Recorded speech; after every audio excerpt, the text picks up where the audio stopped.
My name's Matthew Pottage and I'm the curator of Wisley, and I'm standing here in the Wall Garden West on what is an absolutely freezing cold but beautiful winter's day. And it's a very exciting day at Wisley. We're welcoming Mary Berry, one of our RHS ambassadors, to have a winter walk around the garden and see some of the winter highlights. And of course, people sometimes think a garden is completely asleep in the winter, and you know, December, January, February, they're not times to visit a garden. But there's always so much to see, and it's a lovely time of year to appreciate the bones and the structure of a garden. So join us for a few winter highlights. Mary, it's so brilliant to be able to welcome you to Wisley today and show you a few winter highlights. We're in the wall garden. We've got no end of different hollies, ivies, and I think it's a really nice time of year to look at evergreens and appreciate them side by side. I love it because, you know, if you're thinking you've got a bare wall, perhaps facing north, and you think, I'd like some ivy. I mean, here they are, one after the other, and you can choose which variety you like. Yeah. But one has to be careful, don't you, with a variegated ivy, if it reverts to green and cut it out. Absolutely right. You're absolutely right. You have to keep an eye on them. And the green bits are always more vigorous without the variegation. So you've obviously had your eye in before on a variegated ivy. I've been troubled by it before. And you've got lots of hollies here. Yeah. I just think for birds, obviously they look very festive, but for birds and for shady borders, reliable structure, and don't you think they have a bit of a timeless elegance to them? I think they look beautiful. And I mean, it isn't just a bush. You can train them to do all sorts. Of course. And we've got them clipped and shaped here. And there's just something lovely and wintry and pleasing about a holly with a frost on or a dusting of snow, as we've put on for you today. So that's holly and ivy. I've got some very quirky topiary to show you as well. It's a little bit Alice in Wonderland, but it's all lovely and frosted. And I think topiary in the winter is really just gorgeous in a garden. So you can tell me what you think. I'll follow you. So topiary, you always see it in lovely magazines, glossy magazines with a bit of snow on or a hoarfrost. Anyway, we've arranged that for you today. They're quite bonkers. What do you think?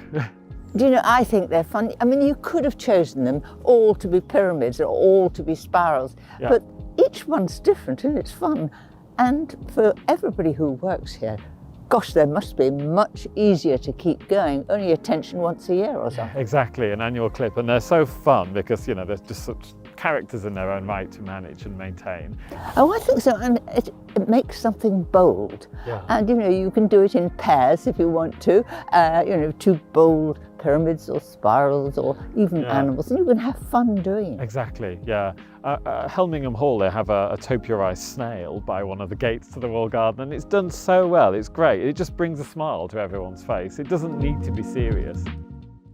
And of course, there is beauty in just standing dead herbaceous plants. I mean, these sedum are obviously completely asleep, but just seeing a frost on them, the way they stand through the winter months, it's still interest to see in the garden.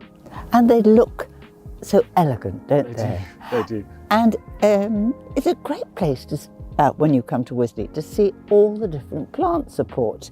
This one is very trendy and great, isn't it pretty? They're really good. I mean, they're all for the peonies, which are of course completely asleep now, but they sit there through the winter. The plants grow through them again in the spring, and yeah, they're fun, aren't they, to see in the winter border? Well, they're empty now and they look good. Yeah. So on the winter walk, we've actually got some crab apples that tend to hold their fruit for quite a long while into the winter. This is a very small fruited one called Adirondack. It's very pretty, isn't it? They almost look like little fairy lights. Yes, absolutely. And then of course there's bark. There's so many nice tree barks to enjoy in the winter. And this is Prunus cerulo, and it's one called Amber Scott. What do you think to that? It's sensational, isn't it? And I love it when you plant in threes, even in a smaller garden. 3 is lovely, isn't it? Yeah. It looks the part. In the background there's a viburnum, one of the deciduous ones called Viburnum betulicifolium, and that holds its fruit well into midwinter. It's very colourful now. Right, we're going to go to the lake where we'll finish, but there's lots of winter stems all around there and they all reflect, well, we'll see how they are. It might be quite icy today, but they're all around the lake, so come and have a look. So winter stems as well for winter interest. This is a cornus, sometimes known as dogwood, but this variety is Annie's Winter Orange. Have you grown this one? Have you come across this? I haven't. I've grown just the ordinary corners with bright red stems, Yeah, great. and then chopped it down, and next winter it comes again. Yeah. And so what would you be putting underneath here? Would you have any bulbs or anything?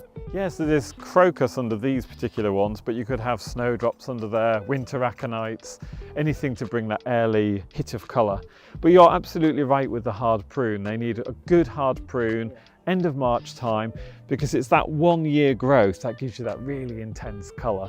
And then something a little bit different, these winter stems, these are actually acers here, Acer negundo, winter lightning. But we also do it with some of the willows, is this weaving together, almost like a living sculpture. And the team have bound these up with cord, with twine. And well, look at them, what do you think? They're quite striking. It's totally different. I mean, it's very artistic, and they're intertwined, and it looks stunning, doesn't it? So if you've made this sculpture and you've done it at home, do you take it all apart, trim it, and then do it again next year in a different form? Exactly that, exactly that. Exactly, it does, it does. Mary, thank you so much for joining us for our winter walk. I hope it's shown you maybe some new things, new ideas for your own garden. I've got lots of ideas for my own garden, and you know, it's so lovely. You come at this time of year and you see something totally different from something in 2 months' time, because it'll all be wonderful bulbs, Yeah. but there's so much to see right now.